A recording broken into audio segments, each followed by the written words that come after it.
takes a few seconds. Wait a minute. Wait a minute. It says we're live. I haven't waited a minute for my mom, but it's kind of too late. Okay, we're live. Live. Welcome to this Thursday's Cosmic Conversation. I'm Stacey Harder with my mother, Dr. Heather Harder, and this is a place where we get together and talk it out. We can kind of talk from A to Z. So from aliens to zombies, we talk about it all. Together and talk it out. A to Z. So mom learning how to mute her phone. So perfect. Or if you put headphones in, then the sound won't come through either. That kind of helps. If you're new, please like and subscribe. Feel free to share this, rewatch it, replay it on my YouTube channel. I'm Stacey Harder, and mother is Dr. Heather Harder. I call her mother because she is my birth mother. I chose her as a very strong soul to come do this life together.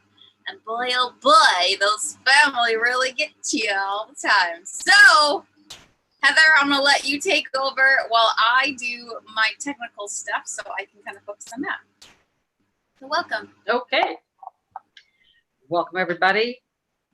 It's a great month of August. Lots of things happening on the planet. Lots of energies going on.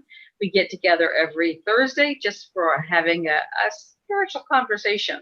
I grew up in my spiritual world sort of in isolation. There were very few people around me that I could talk my weird and wonderful stuff to. So that's part of why we get together, so people can validate that they're not going insane. They can ask the questions that may help them feel more comfortable and confident and inspired in the world we find ourselves in the moment. If you watch traditional media, you can become overwhelmed with the intensity of the news. So having that spiritual infusion on a weekly basis just helps us go, I can do this. I can do this. And believe me, you can all do this and much, much more. You are spiritual beings that come to this planet to make a difference during this time of transformation. We are now going through the uglies.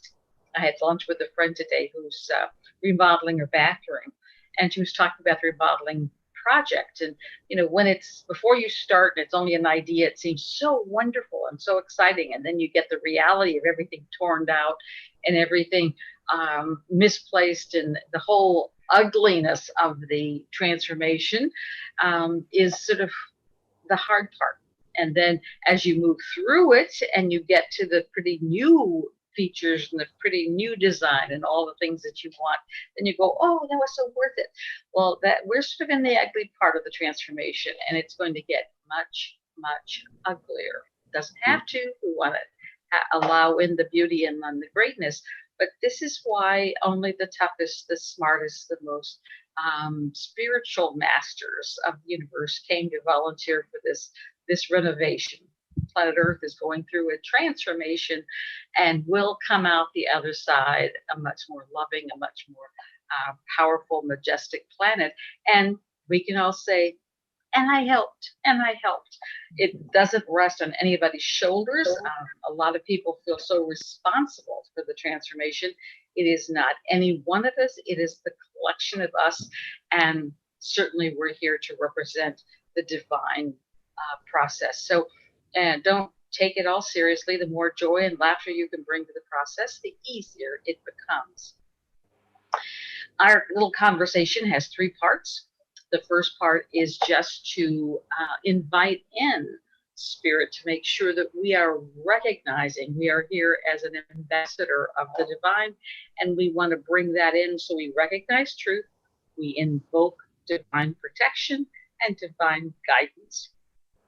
Now, how we do that each week can vary. We can say affirmations, we can say intentions, we can ask for prayers, we can, do it any way we want. But for me, once I say this is what the reality is, divine protection, divine truth, divine guidance, it's done. You can do it any way you want. And so I invite you to do that. Be aware that when you're imploring, I need divine protection, divine guidance, I need to know truth. If you're putting out that as a need, then it is the need that you're empowering. It is the need that you're manifesting, and it can actually backfire. So you just want to align, to harmonize, which is going to be a big part of our conversation tonight. Harmonize with the knowing that you are always divinely protected, divinely have divine guidance, and you always recognizing truth as your existence on this earth. So that's number one. It's done. Check. Second thing we do is we play in the light. Light is a very powerful energetic force. Hopefully by now you know that everything is just energy.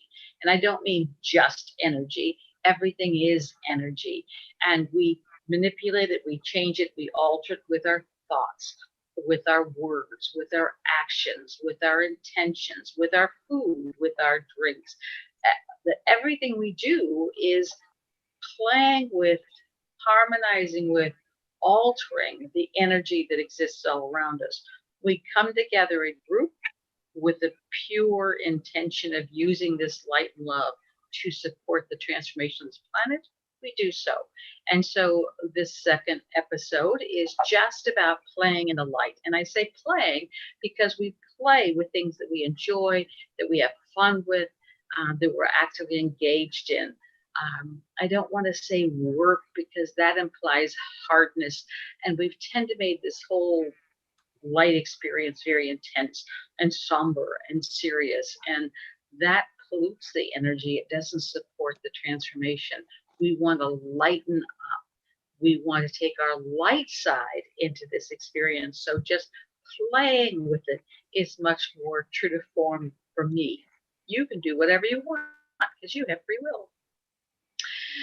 So if you will, and just imagine the energy that you are, and you can see it as a light ball. You can see it like one of those ethereal visions that you see in Hollywood. It doesn't matter how you see it, but just I want you to connect with the energy of who you are. Soul, spirit, mind, body, they're all energy forms that have come together to create the unique you. Now, I close my eyes just because I can tap into it more clearly and I can be more with the energy. You can have eyes opened or closed. Eyes are not magic. And so as you experience the energy of who you are, and maybe just take your hand and put it over your heart with the intention of just feeling the energy of who you are. We don't often just sit with the energy of who we are.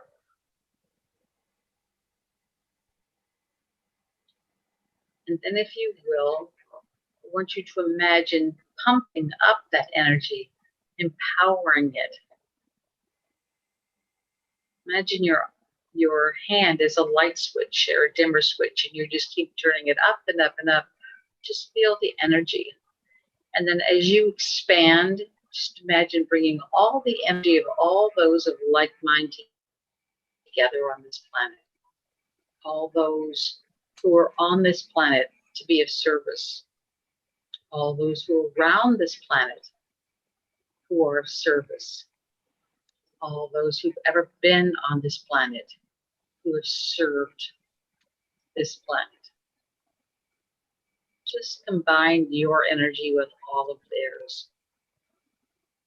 Feel how it feels as you meld and harmonize. And then go to center. The center is the place where you are most connected to the divinity of who you are. You can call it your happy place. You can call it anything you want. But when you move to center, it is a place of intention. It's a place of imagination. It is not a physical place. Although you may find a physical place that represents that energetic connection. And as you get to the center, imagine a pillar of light. Magnificent, radiant, huge pillar of light. It goes as far up into the heavens as you can see and as deep into the earth as you can imagine. And then step into it.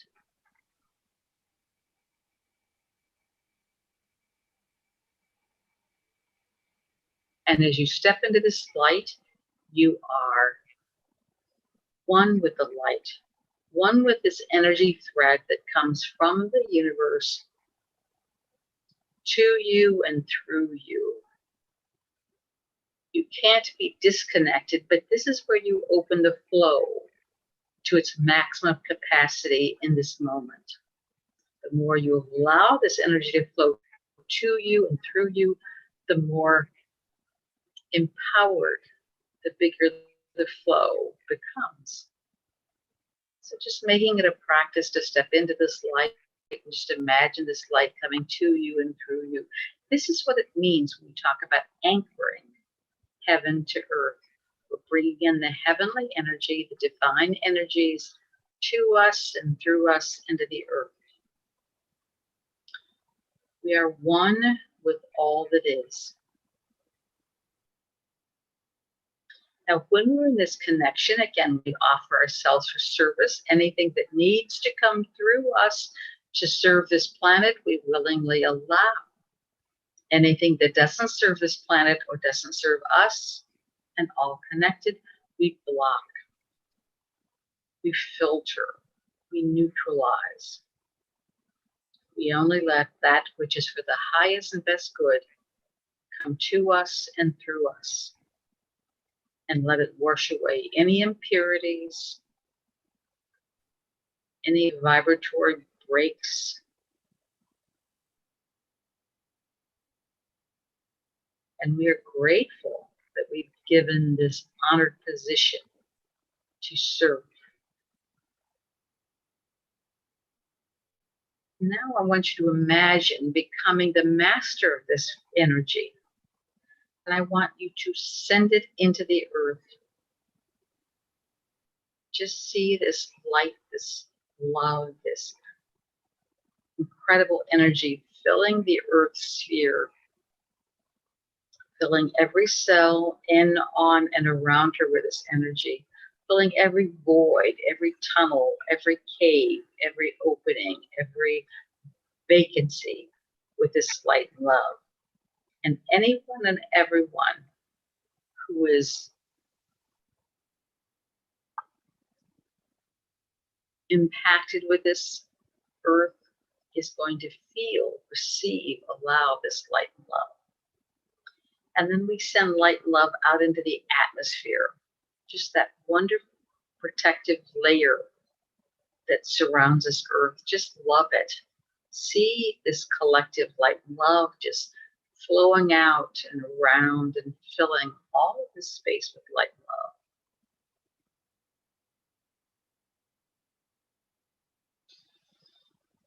And then we send light and love to all the weather patterns on this planet.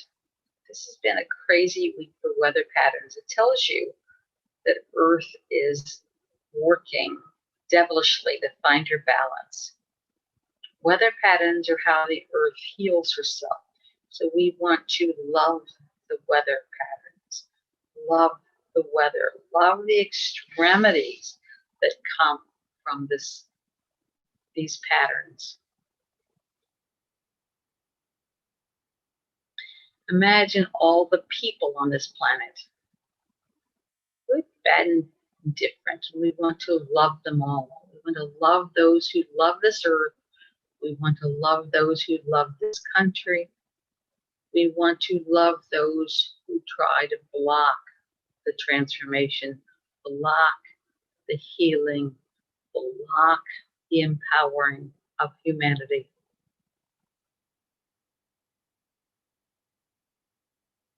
We just love them.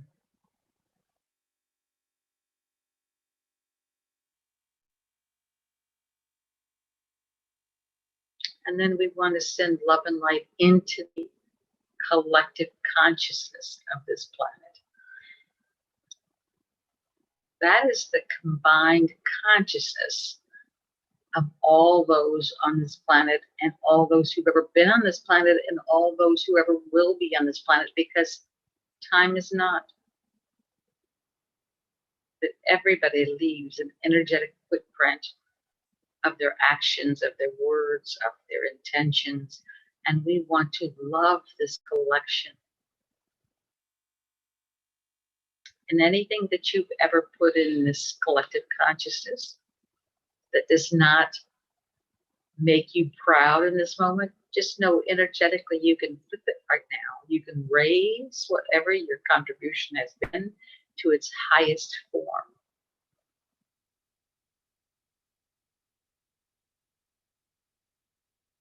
On this planet right now, there is a huge struggle for dominance, for control. All kinds of techniques for manipulation, control are taking place. We want to just love all of the actions, all of the words, all of the people who are manipulating and controlling perceptions, manipulating, controlling people, manipulating and controlling influence. We want to allow only truth to prevail. So imagine sending love and light to all the leaders, whatever their area of leadership, political, business, medical, pharmaceutical. Doesn't matter how they're leading. If they're in a position to make decisions for others, we want to surround them, wrap them in love.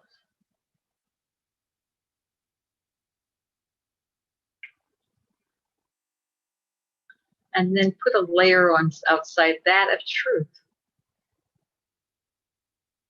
If they can function in truth and they can function in love, we can again be proud of our leadership.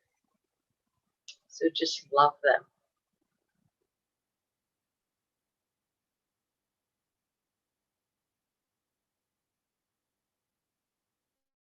We're going to put another layer. I see it as a sort of a layer of tinfoil. So imagine wrapping all of the people on this planet who are the influencers, the decision makers, the leaders in this cosmic tinfoil. So that any lie or deception they do cannot escape them, but comes back to influence their karmic experience. We're just going to make sure all of them experience the lies, the control, the domination, the manipulation that they're putting out. And if they're not putting it out, then we don't have to worry about it. We want them to become very much aware of the cost of what they're doing.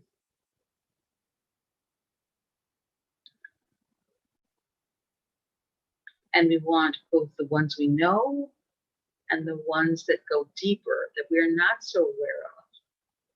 We want the ones that are from this planet, as we recognize humans, and we want those who come from other worlds that we don't recognize as human. We want all of them to experience the love, the truth, and our cosmic tinfoil.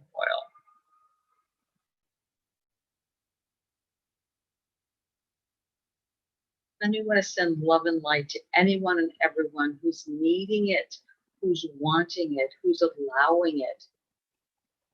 All those who are in pain and distress, all those who are in fear, all those who are in worry, who are in scarcity. Just love them. If you have people in your life who are struggling with any issues in health and finances and any way at all, send them love and light now. When you're operating in that true state of unconditional love, you're in total confidence, you're in total trust, and you're in total manifestation, so that you know whatever you need is going to appear. You have to take action. It doesn't always appear without your action. You know the perfect steps to make it happen.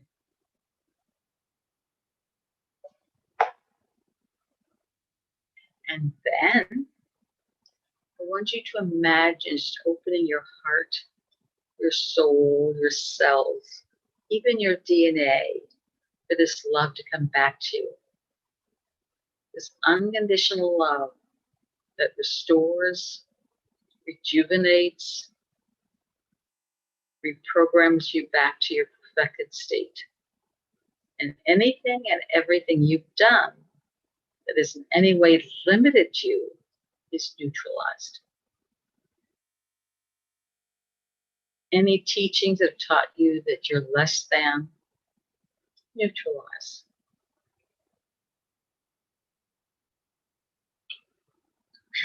And just know that everything is in divine right action.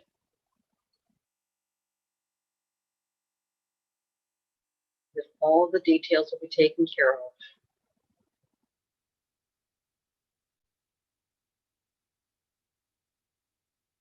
So when you're ready, just take a deep breath. Feel yourself come full circle back into the awareness of your pillar of light. Back into the awareness of your center. Back into the awareness of the role that you came to play.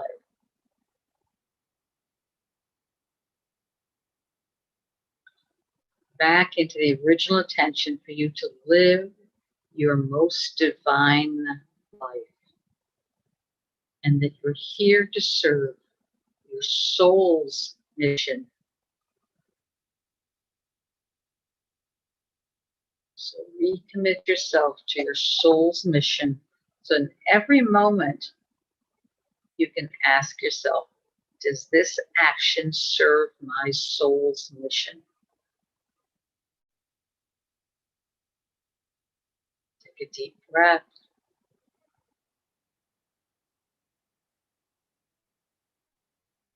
And gratefully and humbly come back to the here and now.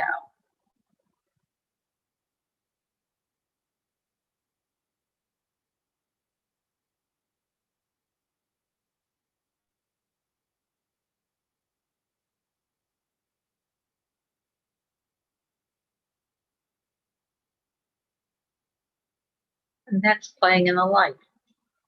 And how you feel right now is very important, very significant.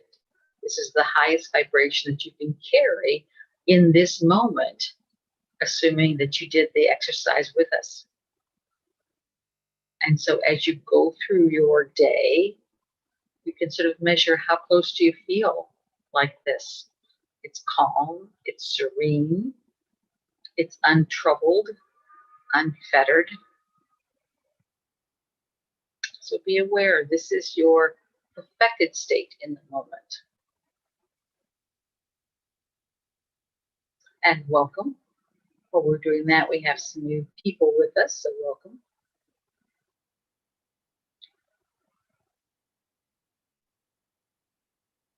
I muted you, Stacy, so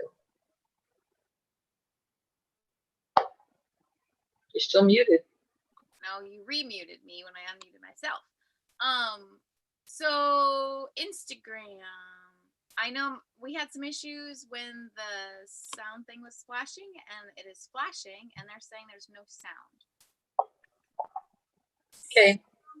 Well, recognize that this is being saved to YouTube. So if you didn't get that full experience or want to revisit that experience, because every week they're a little different, there's basic pieces that are always the same, but otherwise there are some differences, but they can be found on Stacy's YouTube channel, which is just her name, Stacy Harder, and you can listen to it again and do it. And the more you do it, literally the higher your vibration becomes. So it's very powerful. And again, each week I'm guided to what to add or change or alter. I thought the tinfoil was kind of interesting today. The cosmic, karmic results. I ended it, Mom, because they couldn't hear you, so I'm just going back live again. Okay, so we'll just ignore you. Anybody else want to add anything or say anything or ask anything? Because that was part 2. This is part 3, which is the final part, which is now the conversation. And then anything that you think is important or anything you want to ask or any experience you've had this week, it's open for conversation. If you're online, either YouTube or Instagram, just put it in the notes and then Stacy will bring it forward for you. So anybody have anything they want to share?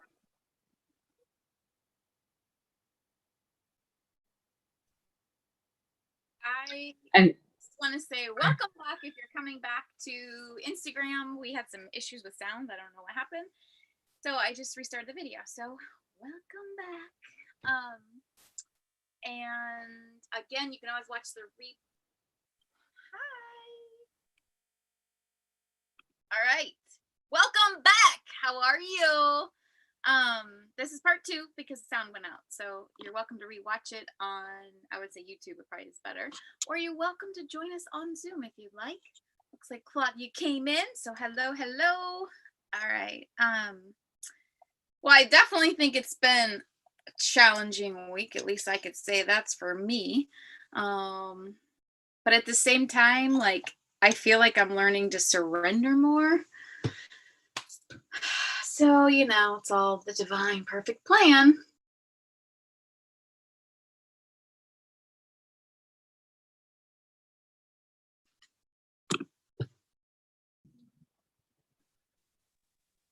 Yes, I felt some challenges this week too, in the body and everything, as in pain and, just pushing through it.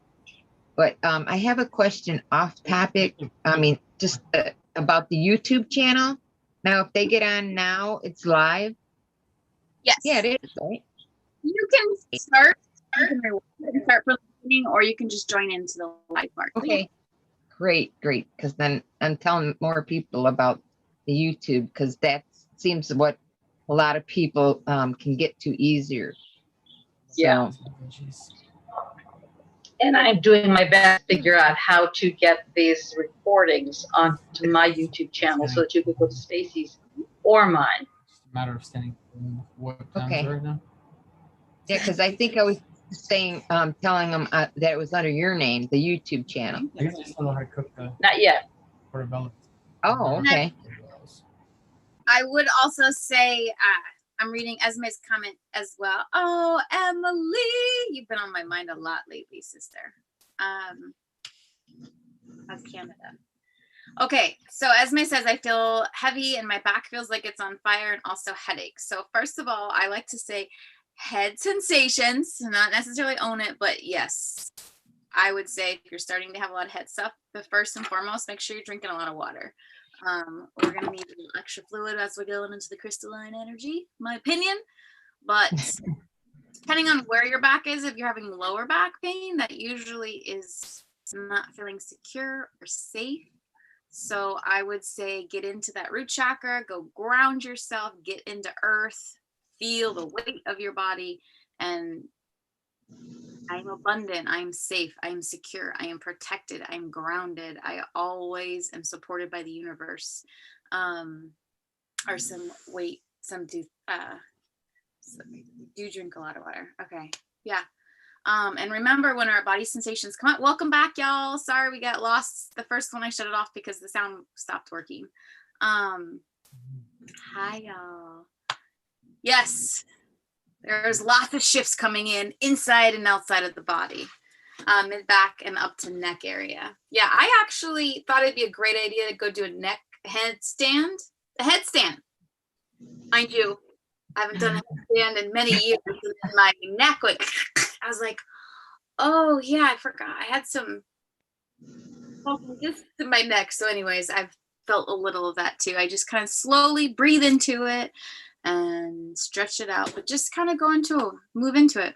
What's the awareness? What is it teaching you? What is it showing you? And of course, my favorite book, Travels with Me Everywhere, is Heal Your Body. And you can kind of look up and see what's going on as well emotionally, because it's always letting you know, hey, we're here. We're ready for this. Congratulations. You're feeling it. Say the least. Hey guys, I have a question. Hello, Miss Claudia. Hello, beautiful. I have a question, Heather. Would you mind talking about the Lionsgate portal that is now open, and you know, like what that means for the moment, and you know what we're living, and how we can take advantage of that energy?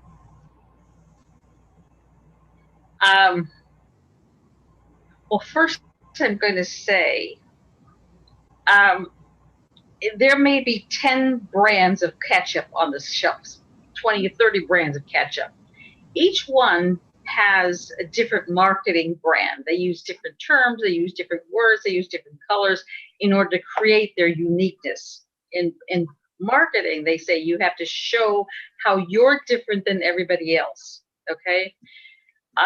As I'm experiencing many of the spiritual teachers, and this isn't just from the now time, but from the beginning, many of the spiritual teachers create these identities, and they'll create vocabulary and words and various things that say, oh, and this is what this is, and this is what this is, and this means this, and we're doing the ascension, and we've got the silver cord, and we've got and they create all this stuff to make it seem like it's way beyond a normal human being. They don't want you to become empowered in the process. They want you to become a follower so they can feed you the information they want you to have. Does that make sense? Claudia, does that make sense? Yes. Okay. Yes. So one spiritual teacher may talk about the galactic command and how they're doing this, and they're saying this in this portal, and they're doing that. Another one is going to talk about the reptilians and how the reptilians are this. Another one's going to be talking about that and whatnot. And as I've said, on my first trip to Egypt, I knew nothing. And when I got there, I was very much directed to go to the top of the pyramids. I mean, and you can't legally climb the pyramids, but I climbed the pyramids. And I'm up at the top of this one pyramid looking down, and there's Solara. She's written several books, and in some circles, she's a very high spiritual teacher.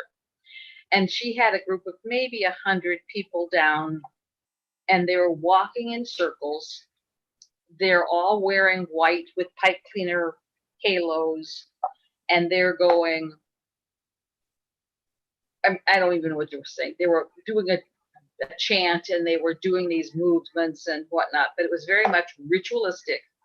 It was very much serious and somber, and they were just walking in circles. I mean, I'm climbing and playing and laughing, and they're just walking in circles and being very serious because they were opening this gate. That was a harmonic conversion or something or other. And so they're doing all this stuff. It's like the shit. And so I'm just playing and running around. And I go through everything blind. I'm given the information after the fact. So I just enjoy my running around, and at the end I said, okay, what was that about? You know, why did I have to go to Egypt to do that? And they said there truly was this energy opening happening, but these people were coming and they were polluting the energy. That all the serious, all the somber, even though it was well intended, was literally polluting the energy. And that I was there just to play and enjoy it, and literally revitalize this somber, dead energy, because as it went into the earth and it spreads through the earth, that Egypt really is a portal of that intense energy. The point of my story, and there is a point, is that I don't know what all that stuff is. I don't know what the Lion's Gate is. I don't worry about the Lion's Gate. I don't have a lot of technology. I am the kindergarten version of spirituality. Make it simple, and I'm getting chills as I say this, make it fun, enjoy the process. There's energy coming into this planet on a daily basis, on a minute by minute basis. We get energy of all kinds all the time. There's always something opening and something closing.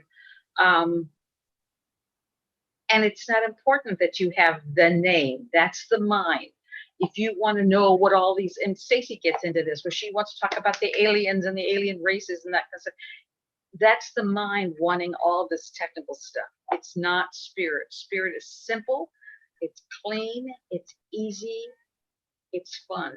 So if there is a lion, and I don't follow any of the spiritual gurus, I don't worry about it. If I need something, I'm going to be given what I need as I need it. I'm always open. Because I haven't been given anything specific, I don't have to worry about it. I just do my best to always be in the most balanced, serene, calm, fun place that I can be. And I'm in the process of selling my house and moving to some unknown destination. So it's really 100% of my time is spent to just being in this place of okayness with it. If you need to know, and again, the more the relationship you have with spirit is intimate and personal, you will be given everything you need to know, whether it's directly in your own downloads or indirectly, you happen to pick up a book that, or happen to show up in your Facebook feed or YouTube feed or whatever information you have. Otherwise, don't worry about it. You can't possibly keep up with everything going on this planet. It is beyond human comprehension. We have so many different, and I'm getting chills, which is my confirmation that this is very important. The mind wants to know, but the mind is the troublemaker. It's the fooler. It'll keep you from knowing. If you just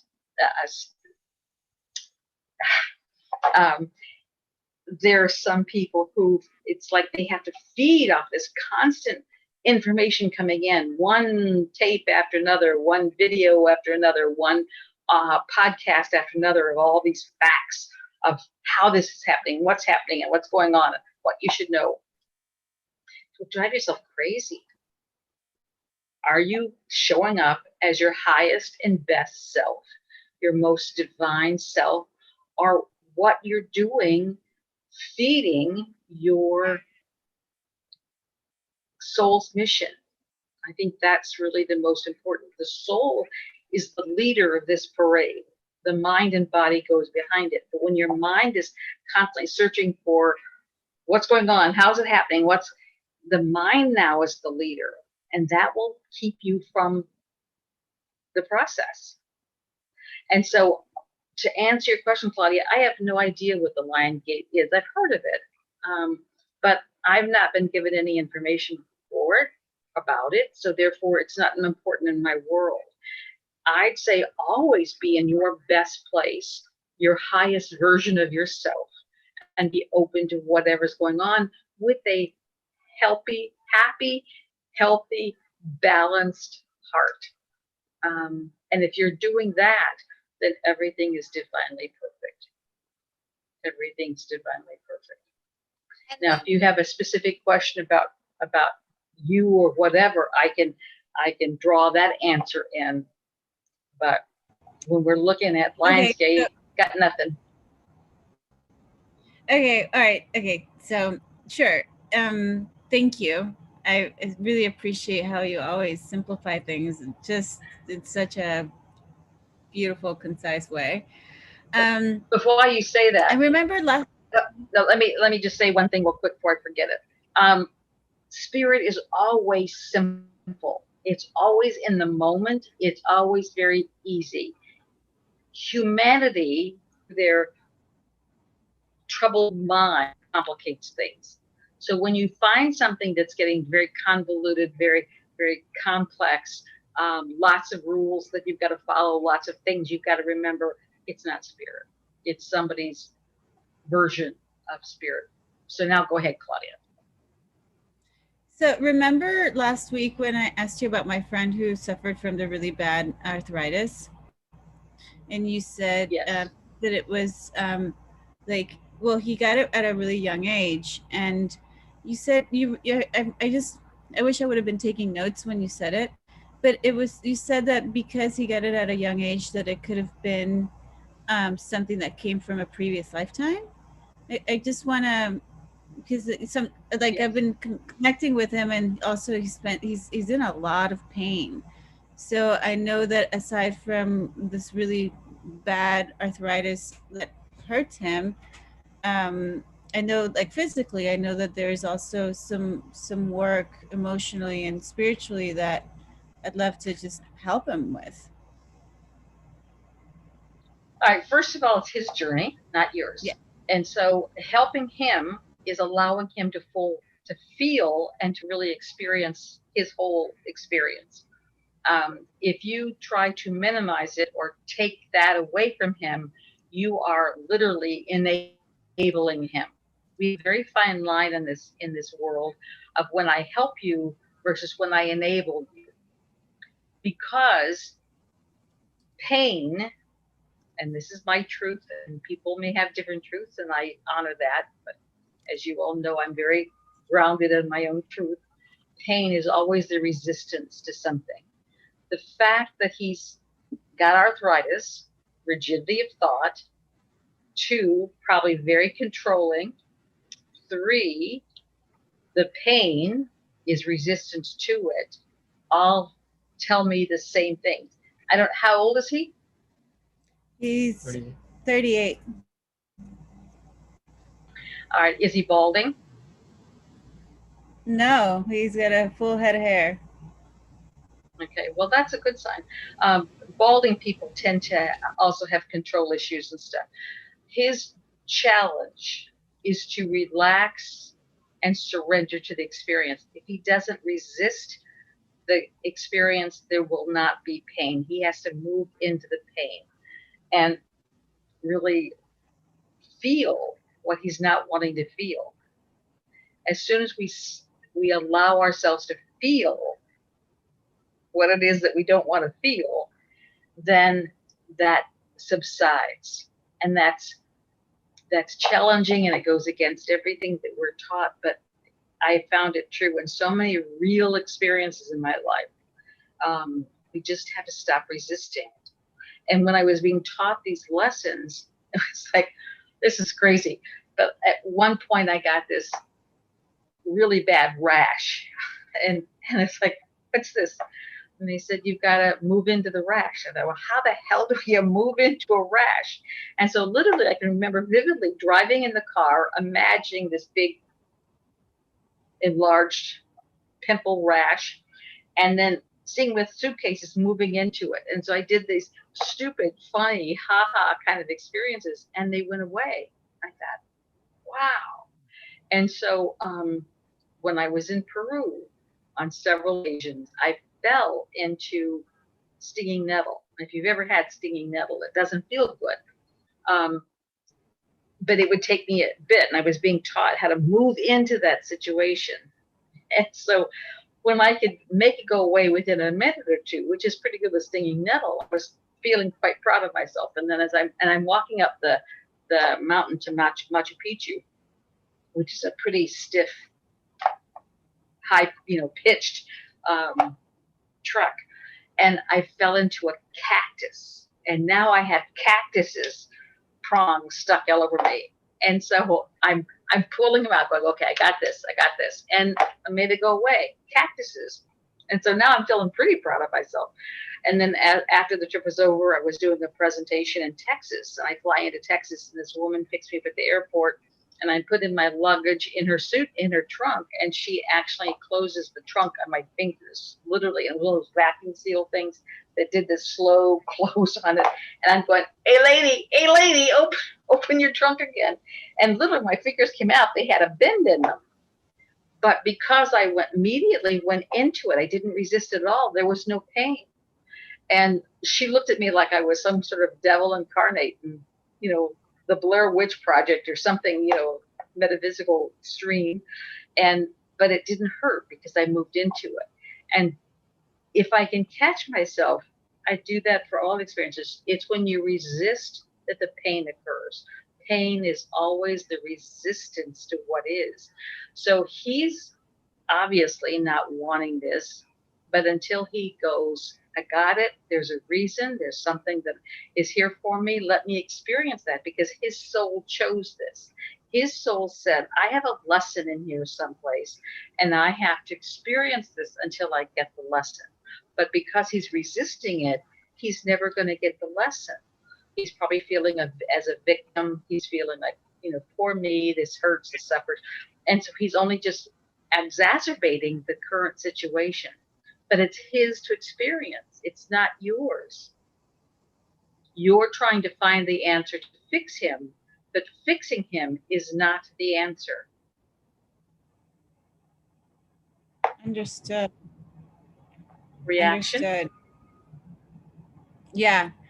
I guess, you know, it's just, I guess, you know, when you're an empath, or just, it's so hard to see someone who's in pain and not want to help make it better. You know, it's because you're judging it.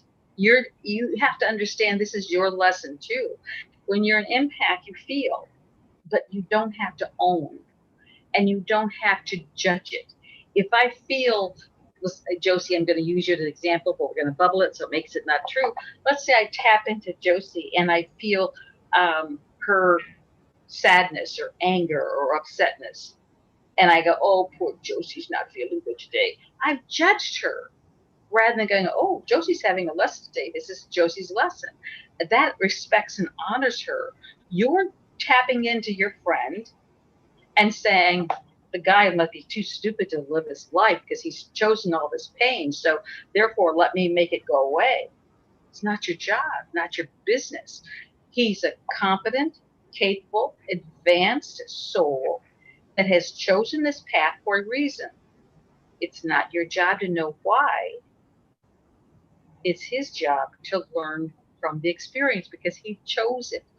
You're not seeing this is his choice, and you're not seeing him as a competent soul master who's come. I mean, can you imagine the soul that goes, I think I'm going to go to this planet where everything is really dense and really challenging at a time where the world is going into disease, and I'm going to be in constant pain so I can learn my lesson from it. I mean, that's a really evolved soul that chooses all those things. And so rather than see him as, you know, poor thing, see him as this incredible master. And that, you know, if you want to help him, ask him questions. Okay, my belief is that we chose our life circumstances. Why do you think you might have chosen this? What is it that that you're experiencing from that? How can I help you? That keeps him in the driver's seat. You're taking him out of the driver's seat and becoming the observer in this experience. You got to recognize that your job is to empower him in this, not to take him out of the mode of control. And I would actually pause and ask you, Claudia, did he ask for your assistance? Has he asked for your help? Like, was there permission involved, or is it something that you're doing out of your heart? I feel like you've already asked for help. It doesn't matter because she's now taking it on. When she's talking about it, you can feel she's owning his pain. The poor thing's got pain. Yeah, I mean, I guess it's happened to me with friends. Anytime someone's hurting, I mean, I guess it's just like this. I can't help but feel their pain. But that assumes hurting is bad. hurting isn't bad. It's one of the many, many experiences we can have on this planet. Your soul just wants to experience. So there'll be whole experiences of, I worked with one woman in a past life regression where she'd spent a whole lifetime in a cave to learn about loneliness. And it's like, I could have got loneliness in a week or two. I didn't need to have a whole life, but she chose it because we put so much significance on a life, but it's a blink of the eye, and we got 47 blinks going on simultaneously, or 4,700 blinks going on simultaneously. He chose this in order to learn, to grow, to experience. And so how do we help him maximize that experience for him? Again, my oldest daughter has played with depression for most of her life, has attempted serious suicide several times. And so when I was going through my spiritual awakening, she was about 16. And of course, the first thing I do is, how do I fix Carrie? How do I make her better? How do I help her? And they said, there's nothing wrong with Carrie. This is her path. This is her choice. And it's like, are you kidding me? Who would choose this?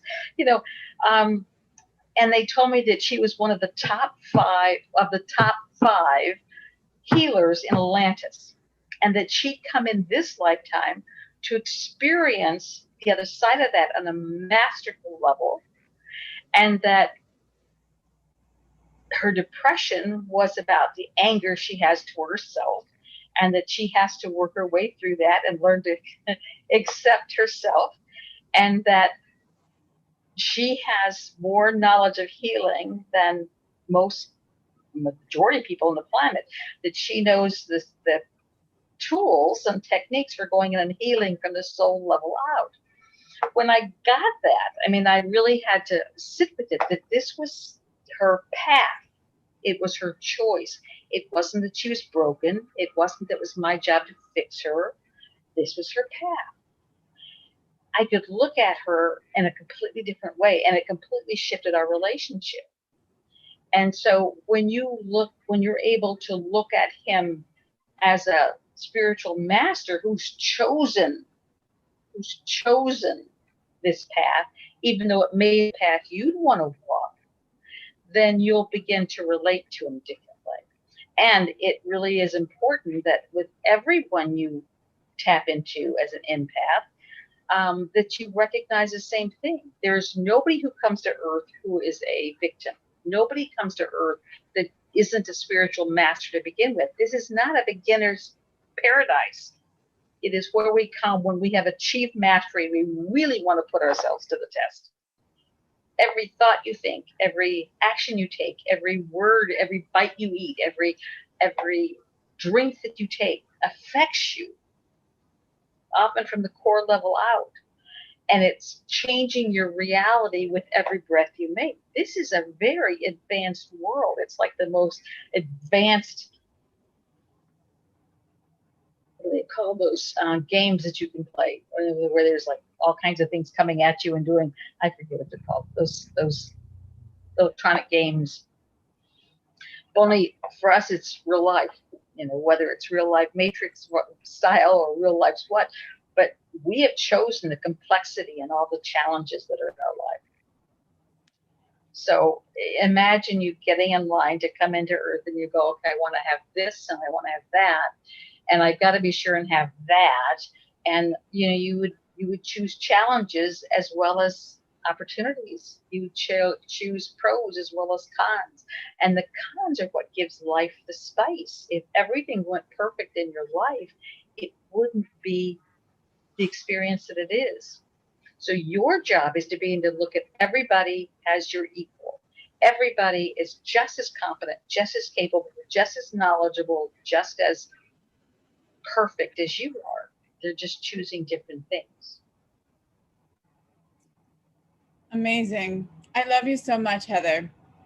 I just love asking you questions that are challenging for me, because you're able to really just, bring it down to a really real level. So thank you. I will look at him as a spiritual master who chose this. And when I feel like I want to help him, I will ask him questions Like, what are you learning from this? And you can ask him, how can I help you? What would you like me to do? You know, what's my role in all of this?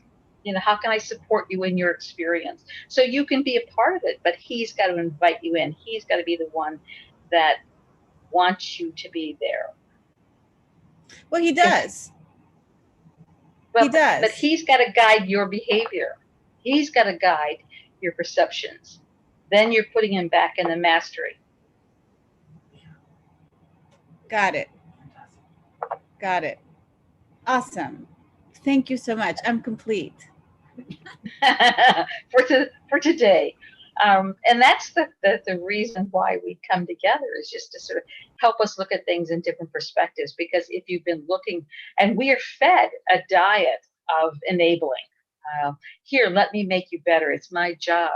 The whole mindset of healing. I mean, how often do we hear about healing this, healing that, and all that stuff? Well, the healing assumes you're broken first. It assumes that you're not complete, as you said, and that mindset is what feeds our dysfunction, rather than going, I'm having this experience.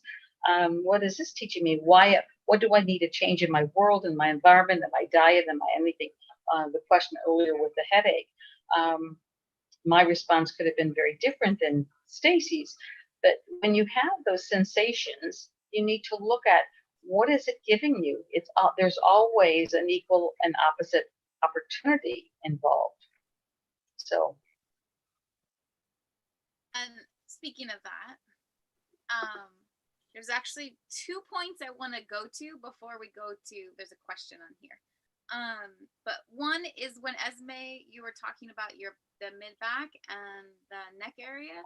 To me, I see that as your heart chakra and your throat chakra. So maybe look at if there's some kind of blocks, or if you're learning to speak your truth more. But I would kind of touch, that came in when we were talking. So I'd look at that.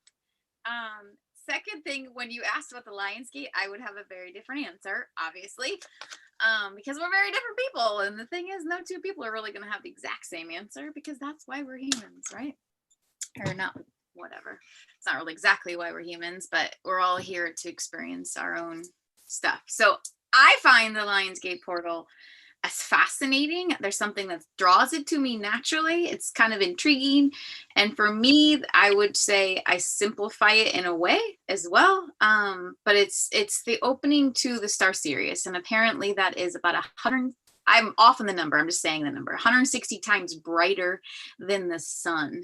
It is one of our brightest stars out there. And because of the alignment, it's very prominent, but also, apparently there's a lot of times where it's very easy to get the energy influence, I guess, from our galactics, especially if that's part of your coding or whatever you want to call it. But to me, it's a special time to really, it's a manifestation energy, and it's an energy of like, what do you really want? And so for me, it's a very special time to pause, really go into your thoughts. Are you thinking thoughts that you want to create as your reality, or are you actually becoming your own friend or your frenemy? Because there's two different ways. And so to me, it's a very important time to really kind of keep back going into being grateful. I'm grateful for my abundance. I'm grateful. I don't know how, I don't know when, I don't know why. I just know that it does, and you feel it. And so for me, I would say it's an excellent opportunity. Sorry. I'd say it's an excellent opportunity to really think about, what do you really want? What are you wanting to bring? I think that the 8-8 portal is pretty important to a lot of people if it's supposed to be there. And again, everybody's here for different reasons. If you're on the twin flame journey, I find there's a lot going on within that portal for twin flames. But that's part of my jam. And I would say that every day is an important day to be grateful and to help manifest, because with every day, manifestation becomes easier and more instantaneous. And so it might be the time to remind you to do it, but it should be a daily practice, a continuous practice, not even daily, a continuous practice of just being grateful. There's nothing more powerful than your energy. And when you're in gratitude, it's a very, very high energy. Yes. And hello, mafioso. Welcome, welcome. Okay, so you ready for the question? I have to go back to it. But the question was, can you explain out-of-body experiences and astral traveling?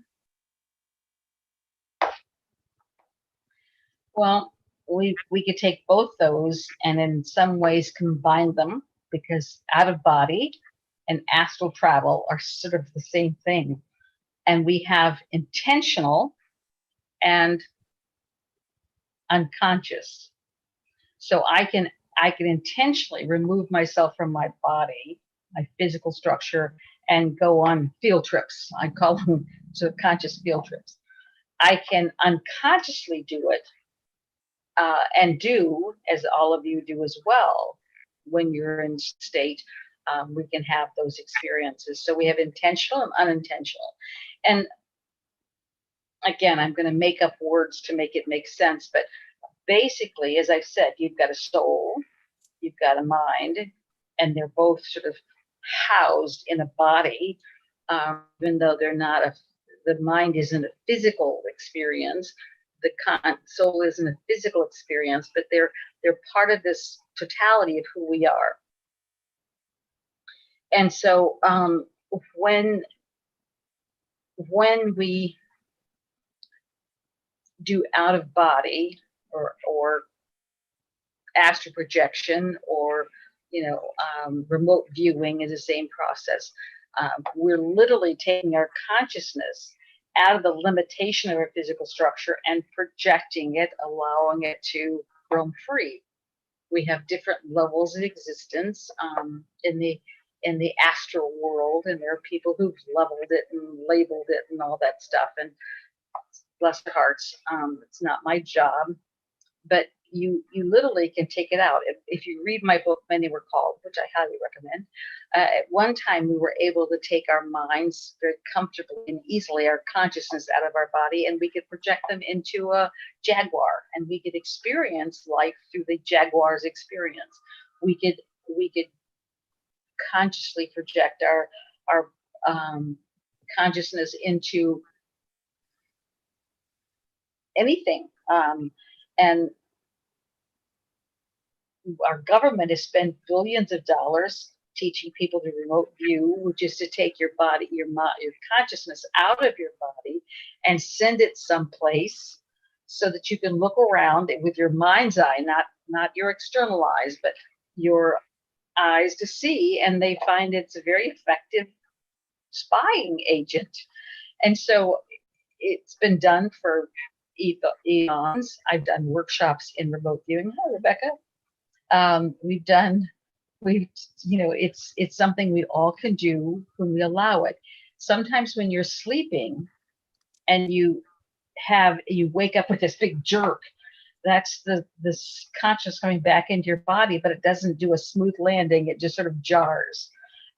Sometimes we can become aware of our physical structure before our consciousness has arrived. I finished my PhD.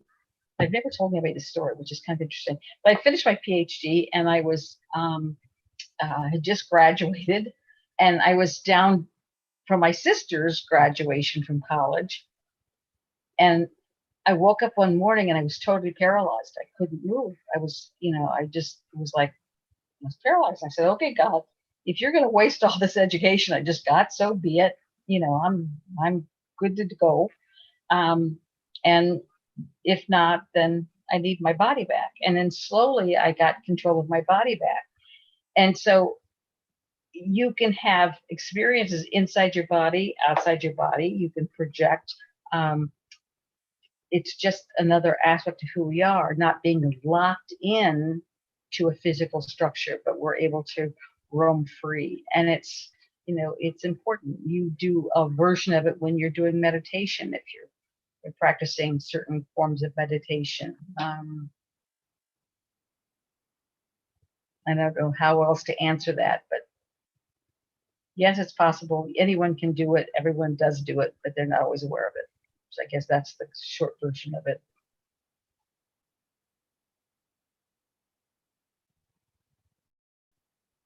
Okay.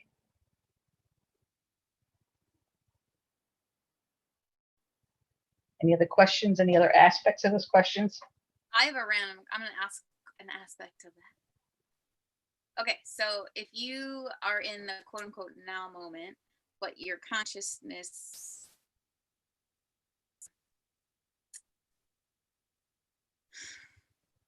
you're not necessarily tied into this body, you're into that other field, other dimensions, other. When you're in your divine self, you're not limited to the body. You're in the body, but also outside the body. Just like God is everywhere. Well, you're God. You can be everywhere.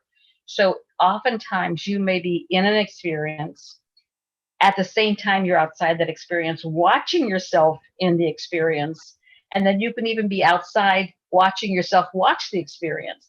So as you become more consciously open, consciously connected to the divine self, you can have many layers of experiences simultaneously. Well, I feel you're like, not limited. Yes, I feel like I died before when I mean, you know the story. I was getting my wisdom teeth out, and I had all 4 wisdom teeth out, and I remember seeing from above, seeing like my energy body kind of come out of my body, and then seeing the doctor freak out, and then seeing me kind of come back, and then like wake up. So I've seen that part of it. But I find like if I'm in a present moment, I can I tap in a lot in and out of what I guess I feel is my experience in other lifetimes and dimensions and whatever you call it. I don't know if that's normal. I have a lot more visuals. There's no normal. Normal is 1800s. It's never going to go back there again. The more people think you're crazy, the more on topic you are. So.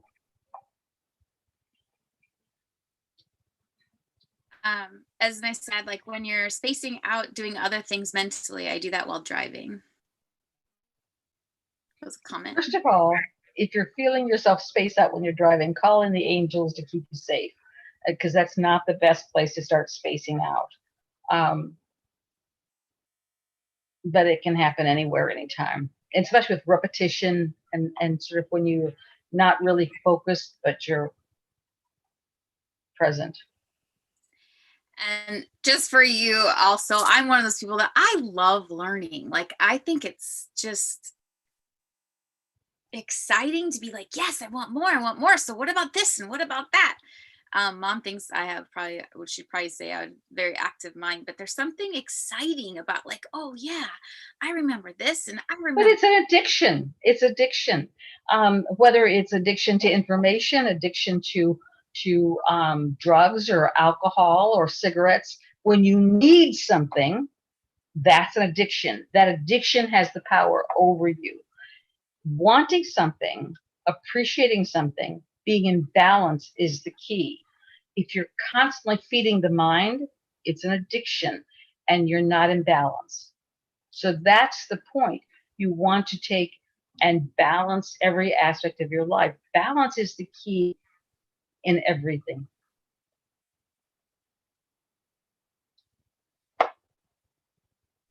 Okay. I slide down on my chair, so I've got to straighten up. Okay. Gosha said, I did a guided meditation years ago, first time ever. And she saw she was in a coffin and she realized she was at her own funeral and she saw her children and her grandchildren at her funeral and she felt being lowered. Okay. First of all, in a dream, death is a new beginning. Guided meditation. Guided meditation. Okay. But Well, go ahead. she could be seeing something from past life, from future life. She could see her own experience, because again, when we die, we don't die. We just change energetic forms. And so, how did she feel about it? Well, we'll ask her and let her get her response back. How'd you feel about it? Yeah, because that's oftentimes a great clue. Were you in panic? Were you calm? Were you what was your reaction to the experience is often a very indicative marker.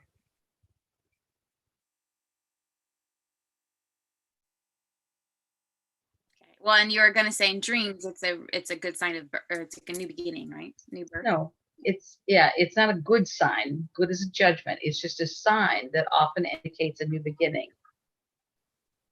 Nothing is good, nothing is bad, everything just is. And so if you're labeling good and bad, just recognize you're judging it. And the goal is to just be open and experience. Okay, this is her words. It was crazy. First time, so it was just overwhelming. However, I don't have children and always wanted to, so I became emotional. Okay. And it could be a parallel life, it could be past life, it could be future life. But that's where you would go and have a dialogue with yourself. Why did I experience this? What is it teaching me? How is it, how is it serving me? Everything serves you. You just have to sometimes figure out how.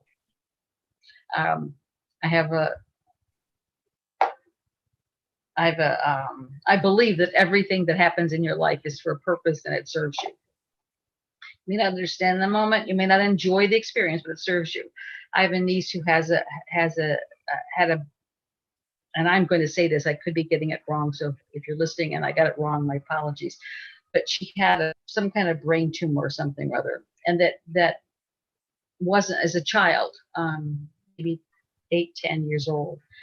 And then down the road, she was stung by a scorpion. Well, one of the new technologies and modalities they're using is this scorpion venom to shrink brain tumors. So, who would have thought that? Who would have planned that? But yet that's, the bottom line. And so we may not understand it, but we just have to trust that everything serves us in some capacity. So Esme has a question that she says, I keep seeing almost digitalized images in red and then wake up in the middle of the night. I read that part. Sorry, a new message came in. Just one image, so no movement. What could that be? Images was very different every time. When you're saying digitalized, I would say that reminds me of the Matrix. And so if you haven't watched that Matrix, and apparently there's the trilogy, I've gotten through one, I haven't gotten through the others, but that there are many people consider us existing in a matrix, a hologram kind of universe. Again, who cares? Whether I'm an avatar or I'm a human being, still the same experience to me. So I don't get real hung up on the detail. But if you're seeing that image, then I would say explore it. There's always a part of you that knows. And that part of you that knows is seeping out little hints and clues. And so I would go back into a quiet, reflective time and ask myself, what is this teaching me? What is this experience showing me? How can I use this experience? And keep asking myself different questions and writing out the answer immediately. And eventually I'll get the one that goes, oh, that's it. And that's how I know what's important for me. But ask the part that knows. Okay, so Indara, I might be saying the name right or wrong. Sorry. Indara Halim is said, or Indara, I'll call you Indara. In one of my meditations, hang on. I feel I'm out of my body, like behind and floating. And then I see a triangle. What does a triangle mean? Well, I'm going to go into the triangle part real quick, because in this past trip to Egypt, I was feeling a lot of pyramidy, like, whoa, like literally like the sides of me were being pulled out, and then like it was going into a pyramid. I was like, I could feel my energy of my body almost like shaped into pyramids. And so when I started kind of going into it, I felt it was the Merkaba and it was being activated. And so if you don't know Merkaba, it's this. it's not the best Merkaba, but it's that's a Shungite one. So it's like 2 triangles, so you could see the triangle and then the other triangle, but it's 3-dimensional. And so a lot of people say that our energetic field is kind of how we travel, go through things. It's like a whole thing. I don't really completely understand it myself, but I can feel it. And I've had it in some of my meditations where it's like my time travel elevator that kind of brings me in and around and all around. So Heather, what would you have to say about? Well, first of all, the goal of meditation is to expand you. And so you're going into an expansion. It's about releasing the physical limitations of your body. When you're going into meditation, you're expanding consciousness. You're moving into consciousness, which is why you want to, just not still the mind. You don't think, you concentrate like you do when you're doing mental, that it really is about moving beyond the limitations. And so whatever images you're getting, whatever colors you're getting, whatever feelings and sensations you're getting, write them down. That you may get, it's like a jigsaw puzzle. Today you may get the corner piece, and tomorrow you're going to get some other piece and some other piece and some other piece, but write them down. And then over time, you can start fitting the pieces together and it'll make more sense. If I were to see a triangle without having any clues of what other kind of things were going on, I would think of the Holy Trinity of who you are, the body, mind, and spirit. That's the holiest of trinities, and it's always in the threesome. We could talk about the Father, Son, and Holy Spirit, which is then another Holy Trinity. And so we can look at all different aspects of that, but they're all part of yourself. So I would say being open, being aware, asking questions. The next time you do the meditation, start with focusing on the triangle and what lesson it has for you. What does it do?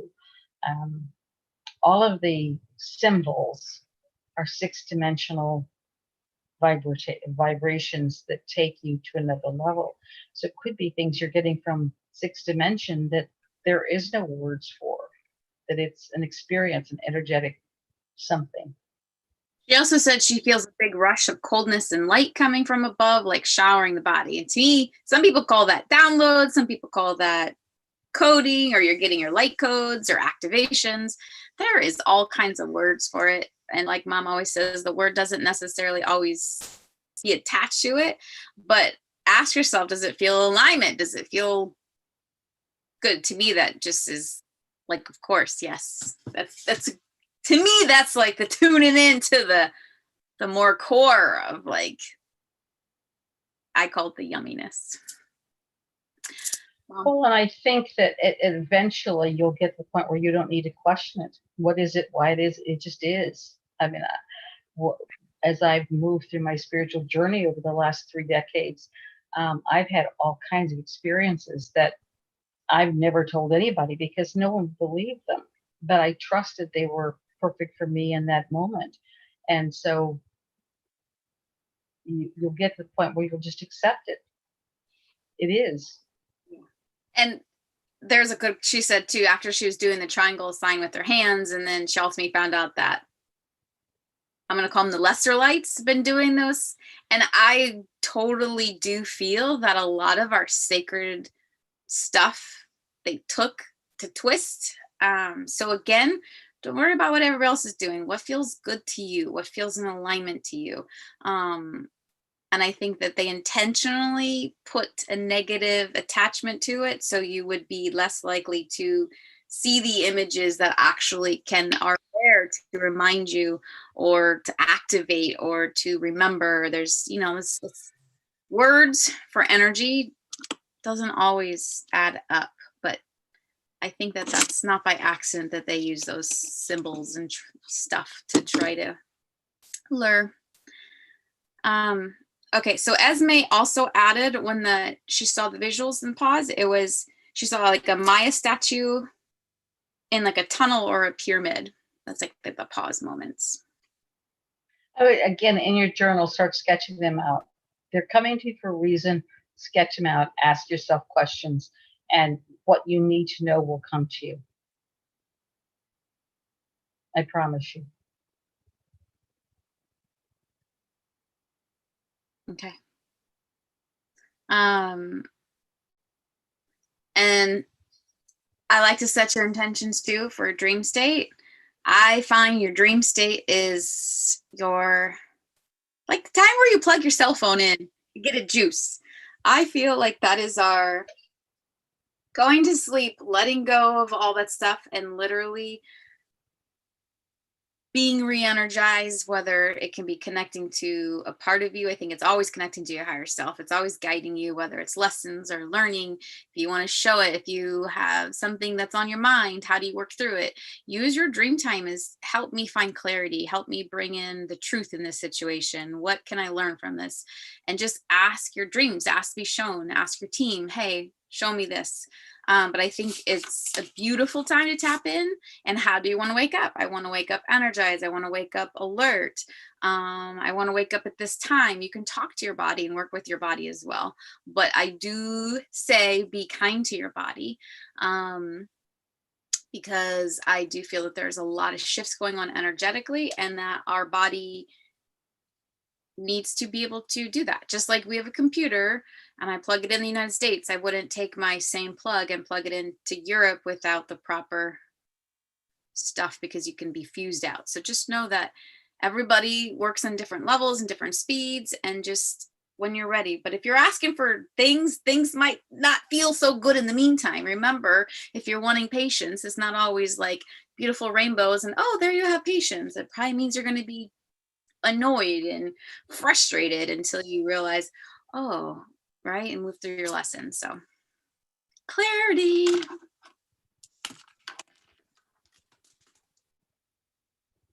Heather, I dropped my pen.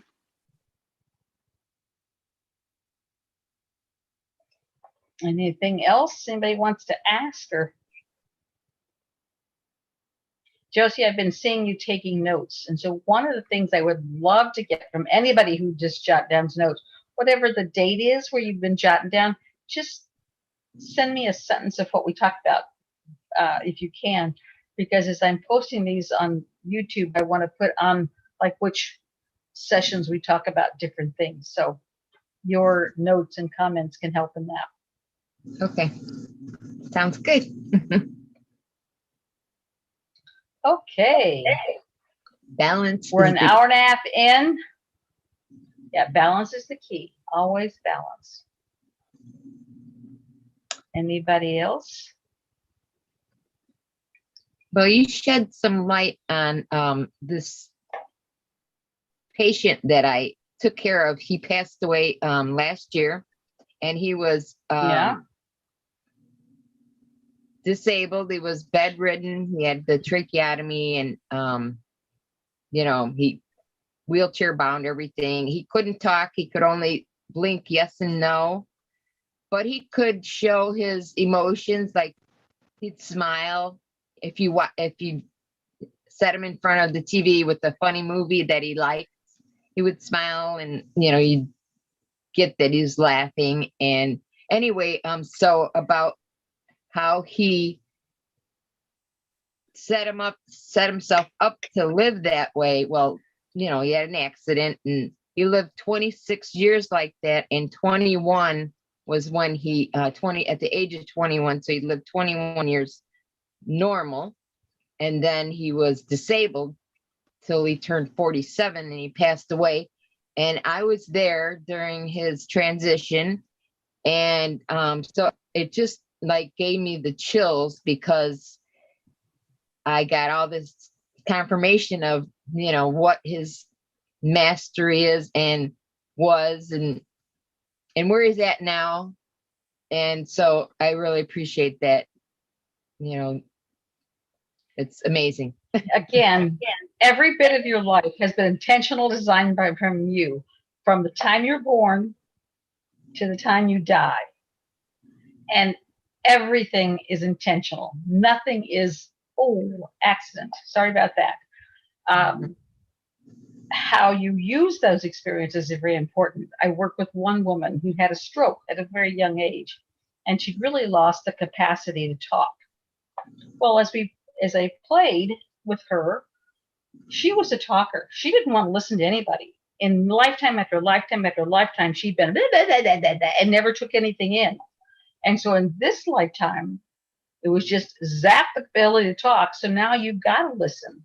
But she still wasn't getting it. She was still trying to communicate and write notes, and she still wasn't learning that her job was to be observant, to be taking in information. She was still wanting to, be an output. So she may go through it 2 or 3 more times, her choice. I worked with another man, a young man, who'd had a motorcycle accident when he was about 21, and kind of, had to sort of learn how to function all through again, and was very incapacitated and needed a lot of help from other people. Well, the man, as we played and we went into his soul journey, he'd been a control freak. He wanted everybody to do everything his way. So in this lifetime, he had to pretty much spend the majority of his life doing things the way other people wanted him to do it. And had he been able to surrender into that and just go with it, it would have been a very different experience for him. He's still trying to control and manipulate, only now he's got the disability card. And so he may have to go through it 2 or 3 times. Instagram. And it's okay. Okay, it just kicked me off.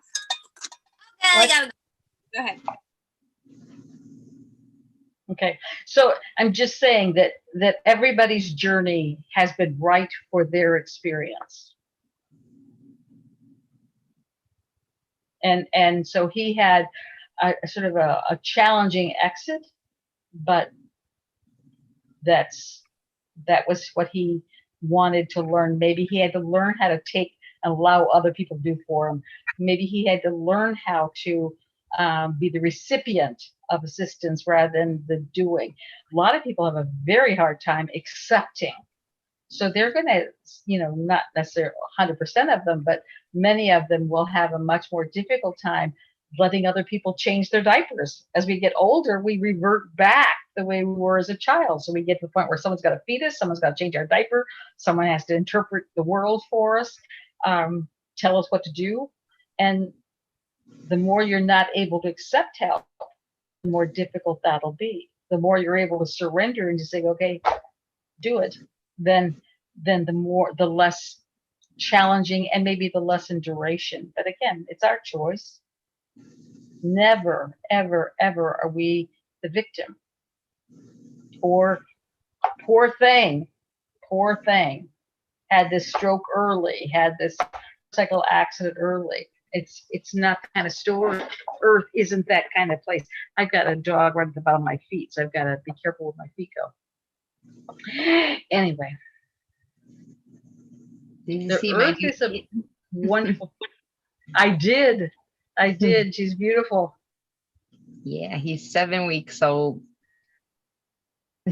Wow, Yeah, he's so cute. amazing.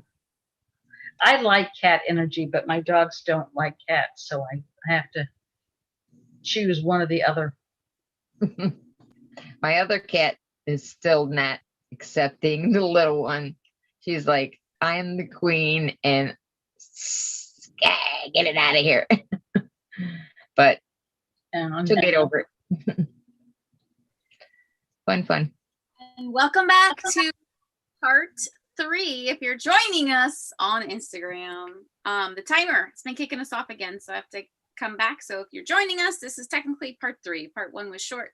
Part 2 is our talk, and then we're back finishing our talk. So welcome back. I have a question. Are we gonna do sprinkles by any chance? no, what I've decided is when we do sprinkles, we'll do sprinkles for the entire time. So that, because last time we did sprinkles, we just did sprinkles instead of the conversation, and it still was 2.5 hours, I think, before we finished. So Okay. at some point down the road, we'll just do a dedicated sprinkle time.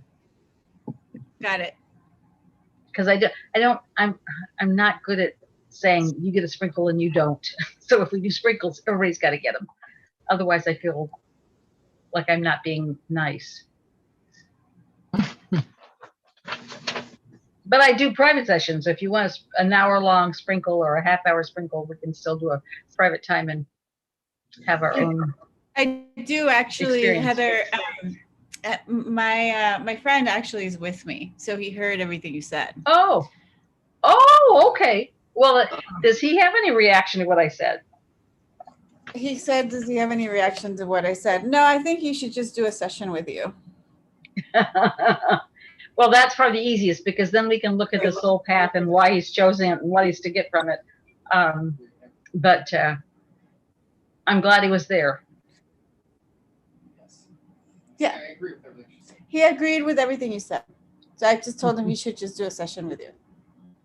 All right, and the biggest advice I give him is just to surrender into the experience. Don't fight it. Just imagine being on a flotation in the middle of the ocean and you've got no power and you're just going to go with whatever happens. And as he moves into that, he'll find it's a completely different experience. Amazing. Yeah, so I would love to surrender. I'd love to, Stacy, is it you that I reach out to if we want to schedule a session with Heather? Sure. No, Or you can just either or. me directly, heather@heatherharder.com, as my Okay. email. Just email me and then give me several times that are best, and then we just to select a time that works for both of us and go from there. Amazing. Love you, ladies. Thank you. Thank you. And You're welcome. I feel like it's important to say because I seem to find that I go through things a little bit ahead of time of everybody else. So just a heads up, if you've made intentions to work through your highest version of yourself, then I would be prepared to have trauma come up and a lot of looking at our programming. It is my true belief that we are coming out of not just clearing the veil of the matrix, but we're actually now kind of going through is where did I learn that from? Why did I learn that? That we have been so programmed to be limited and not in our power that it's really the time that we're redefining us, who we are, what we want, what is real, what is not real. And I do suggest being kind with yourself, but also know that it's okay for your trauma stuff to come up. If you do have trauma things, I would recommend getting a coach to work through because it is the most challenging to see your own, and it is so much easier when someone else can see it and help you move through it. Thank you, by the way. Thank you. I'm getting compliments. It's pretty sweet. But anyways, if you do, just know that, yay, you're moving through stuff. I do feel we're in that place of the washing machine where it's just getting kind of drawn out of it. And I think that if you haven't gone through a lot of your shadow work, then I would say get ready. It's coming. It's a coming, because I think as we do, as we're ascending, as we're going into a higher frequency, as we're going into a higher vibration, those lower dense energies have to leave. And so in order to leave, you have to see them, you have to sit with them, you have to look at them, you have to move into that space and find the peace, find the love, find the lessons. And I would say that's Stacy's truth. It's not my truth. That's one way that we can move through it. The other is just to love ourselves through it, because the energy will neutralize the other energy. So it doesn't have to be traumatic. It has to be hard. I've shared the affirmation I've used before, and it was my go-to mantra for many, many years, is I allow myself to move through my lessons joyfully, peacefully, harmoniously, in divine perfect time. And that's a surrender. It's just allowing yourself to move through it joyfully, peacefully, harmoniously, in divine perfect time, that we oftentimes are trying to rush or hard. The other, I'm going to give you a homework assignment, which I've never done before, but I think it's really important. And as we've talked about, and as Stacy's saying, if you're always looking at yourself, you tend to see more. So if I had a sister who I love dearly, but she would stare herself in the face and she would pick every little thing in her face, and she just stared at her. She was always focused on herself. And so she always found shit on her, because she picked at it all the time. And so if you're always focusing on self, you're going to see more stuff. So this week, I want you to focus on everyone and everything else. I want you to do an act of kindness to someone at least every day until one kindness a day is easy. Then go for 2 kindnesses a day and 3 kindness. That causes you to look outside and how do you support other people, whether it's opening the door, whether it's whatever act of kindness. But if you're looking at how do you show up as a kind person in every situation, it also will elevate your energy. So you're raising your energy while focusing on everyone else as far as an act of kindness, a kind word, not a judgment, a kind word, a kind action, a kind deed.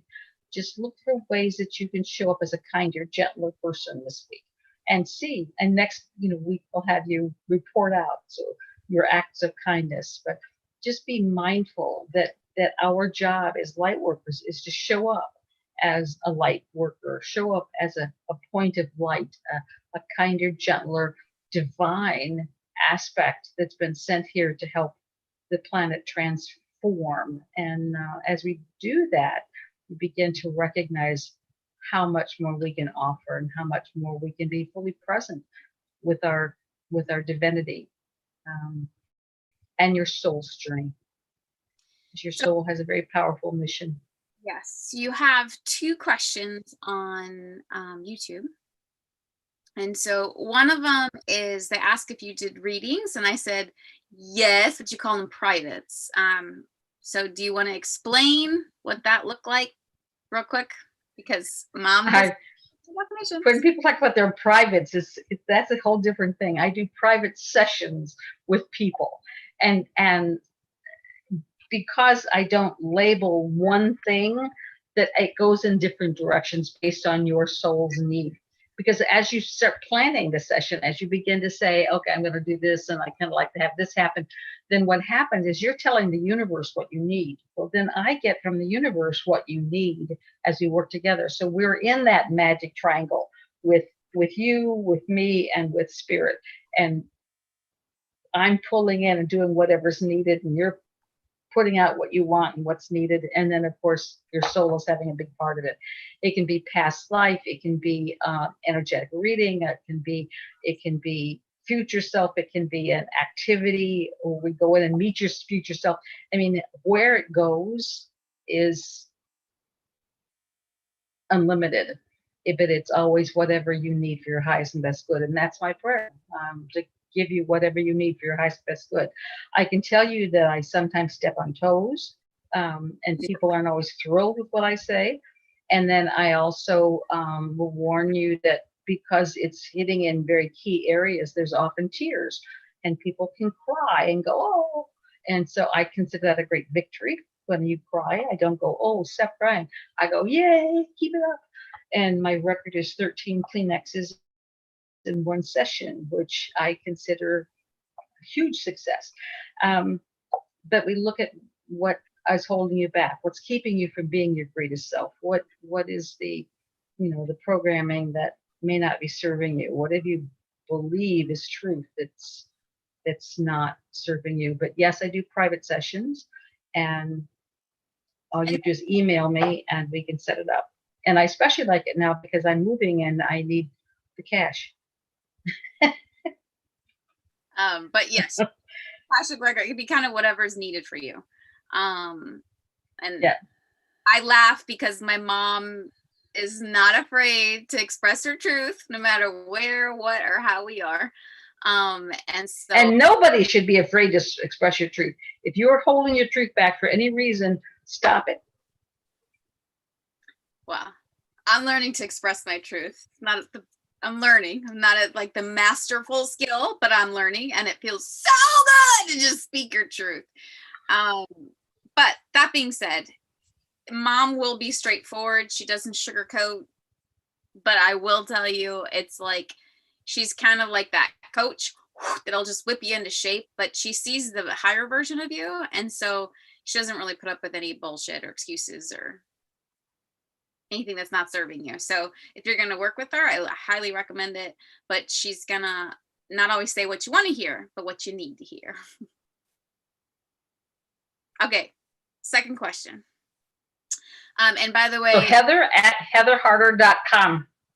Yes, I was just getting ready to say that. I posted it in the notes, but it's heather@heatherharder.com. So yes. Now the next question was from Abigail, is I flew above my body watching myself die. Then it got dark and I started to float away. And then I heard a voice telling me to go back. It wasn't my time. And said, does this happen a lot? Like hearing a voice. Yeah, I mean, whenever you take a strong medication like an anesthesia, whatever, it will force your soul out of your body. It can't stay in your body when it's in that medicated state. Dying is just leaving your body, but the connection that ties you to your body is severed. And so it makes coming back into your body more difficult. And that's all that death is. You died. Okay. You left your body. Oh, well, and it just goes back into, well, the Bible says dust to dust, but it goes back into this inert state. When you come back in another experience, that same body energy reformates into your current body. So you don't even lose your body. It just goes out and waits till you're ready to show up again. Like putting a suit in your closet. And when you're ready to put that suit on again, there it is. And so you had a very typical, what's called a near-death experience.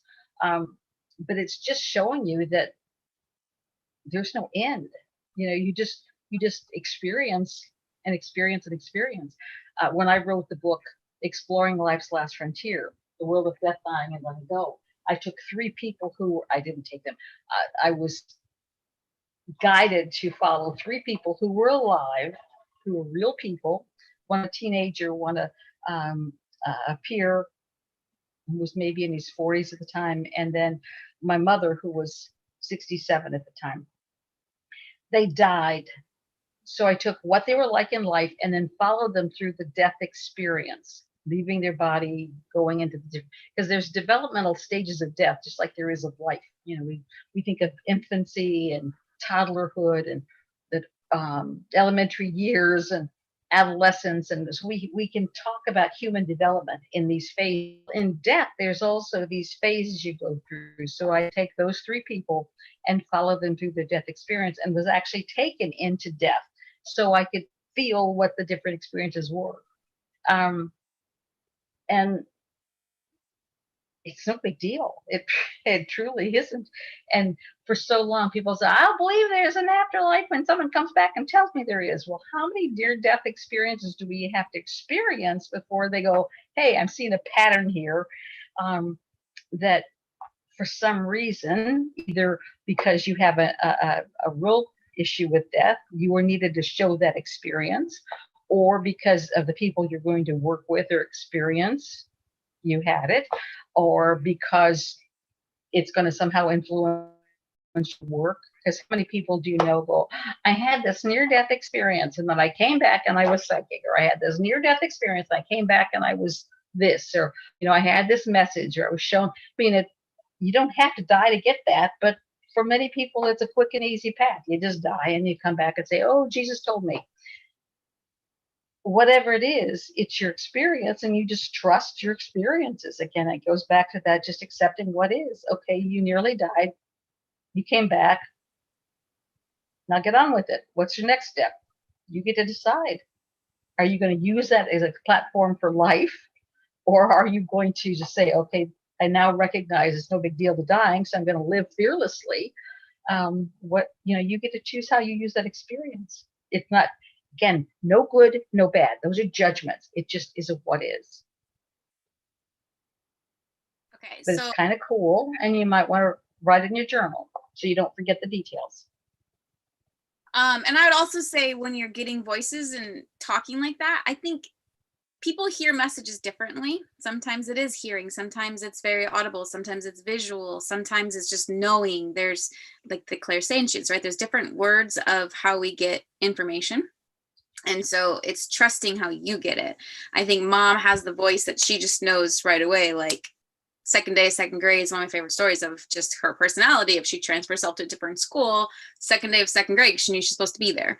And most people wouldn't even know how to catch a different bus. What?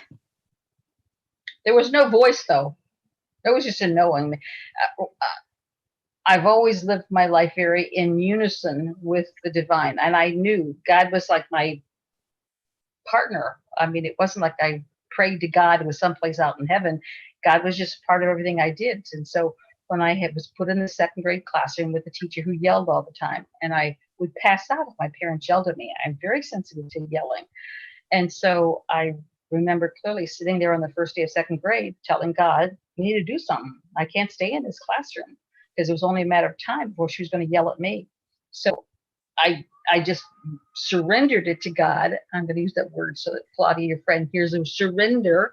I just knew that God would fix it. I didn't know how God was fixing it. I didn't care about how God fixed it. I just knew it was going to be fixed. So I didn't say to my parents when I went home that night. Got up the next day, knowing clearly what I needed to do, which was walk down the street, caught a different school bus, and went to a different school. I got off the school bus at this other school and said, I'm supposed to be here. Now, in my second grade brain, it's like, God sent me. So there's no way you're going to stop me. I mean, I knew God was all powerful, even though God was my little friend. And so they sent from my records. And so for the rest of the year, I went to one school and my sister went to another. But it was that total trust in the divine, but it was that knowing. And I find that for most people, that knowing is the part that's most prevalent in their life, except they doubt it. I didn't doubt it for a second. It was total confidence in it. But how many times we get this feeling we need to do something and we don't do it? We question it. We second guess it. We manipulate it with our mind instead of just going, I'm supposed to do this. And the same thing happened with, I just got Patricia's email. Thank you, Patricia. When my first trip to Egypt was I had to go to Egypt, and not doubting it, not questioning it, not just knowing that I had to go to Egypt. And so I think that's the most prevalent way that the divine speaks to us. A voice is easy. And I have had voices, and they're fun. You just have to be careful of what the voices tell you, because it can be schizophrenia. You don't want to be called. You don't want to confuse schizophrenia with divine revelation. I'll never tell you to chop up your parents. I have no idea like what to expect that's gonna come out of you, because you're just a hoot. I know, I'm a hoot. So Mafioso asked, are you familiar with Ashana, and Project Camelot? If so, what's your opinion of the star portal theories? I've never heard of her or Project Camelot or star portal theory. I mean, I know portals, I know stars, but I'm not sure the theory of that. Do you know what that is? Nope, never heard of any of them. Again, my goal is to live in balance. There are people who live in the spiritual realm, and over the years, I've met many people who are real into this extreme, and there's people who are real third dimensional or grounded, and they're living their physical life. The goal is to live in balance so that you can live successfully in the third dimension, or the physical world of physicality, as well as the spiritual realms. It's living in balance. And so I just trust. I mean, I go about doing my spiritual work integrated into my physical world, and I trust that if I need to know something, I'll be given it, but I don't seek out leaders. Occasionally, some will send me a clip of somebody and say, what do you think about her? Or what do you think about him? Or what do you think about this information? And, so I can check things out that way when I'm speaking. And I've spoken with many of the big spiritual gurus and teachers on the platform. Then I'm energetically experiencing their energy and their messages, and I recognize whether or not I trust the information or I don't. But I can tell you there's just as many spiritual teachers that are not coming from a honorable place, and that it's real important that you always follow that. And so feel whether they're activating your mind or activating your heart. If they're activating your mind, that's a whole different world than activating your heart. If they're inducing fear or, in business. It's the scarcity model. Only 10 people are going to be allowed to do this, or they're inciting, your greed. Learn to manifest. You can make your pretty pearls on your neck or get your new car, whatever. So look to see what they're stimulating within you, and is that part of your greatest good? But I've never heard of those people or what she's talking about. It's not part of my. So I heard of Carrie Cassidy, but apparently she has Project Camelot, or says Project Camelot dash Carrie Cassidy.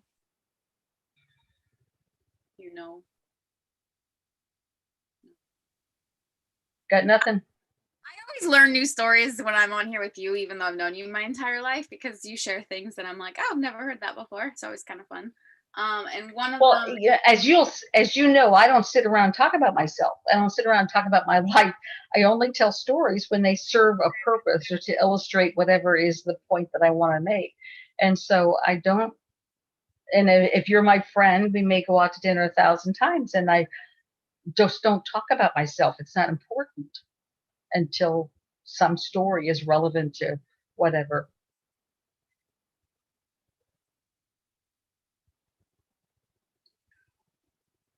All kinds of things to uncover yet. Okay, it's 7:59. Are there any questions in the funnel? Otherwise, we'll just close it up. For 2 hours is a good time to wrap it up. Well, at this moment, I don't see any more questions, but okay. I want to say thank you very much for joining us. This is a place where hopefully you can come and feel comfortable asking anything. You're always welcome to join us live on Zoom. Mom loves having the interaction because she's been a teacher her life. As you can see, she was born to teach. She had a classroom in her backyard, I think, at what were you? She's not listening to me right now. She's reading. 5. I'm getting all kinds of messages over here. I built it, I think, when I was 5 or 6. Yeah.